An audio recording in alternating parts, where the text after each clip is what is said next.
En la 23ª jornada de Liga de hace 5 años, el Sporting visitaba el Toralín para enfrentar a la Ponferradina. El Sporting sabía que era un partido crucial para mantenerse cerca de los puestos de ascenso, pero sabía que los campos pequeños pueden ser complicados. El Sporting se adelantaría con un golazo. Carmona desde la línea de fondo mandaba centro, que remataría sin pensarlo Nacho Caces. El balón botaba y se introducía ajustado al palo.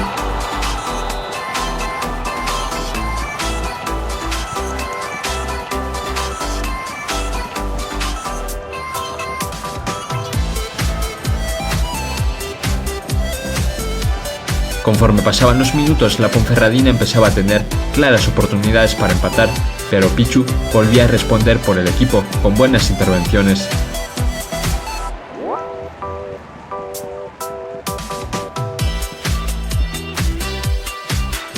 Para la segunda parte, la Ponferradina quería continuar con su asedio, pero el Sporting volvía a marcar gracias a una buena jugada de Isma López, que dentro del área disparaba, el balón rebotaba en el larguero y se introducía para dar la tranquilidad al Sporting.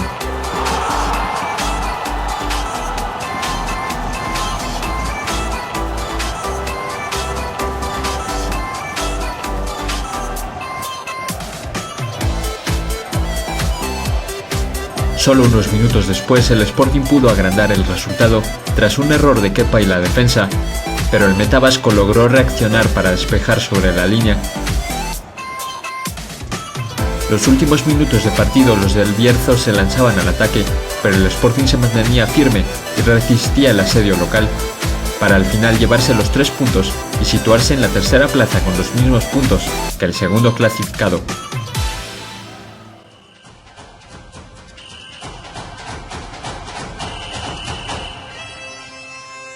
A lo largo de estos vídeos recordaremos jornada por jornada lo que sucedió hace 5 años con el Sporting de los Guajes, en una temporada sufrida, pero con un final más que feliz.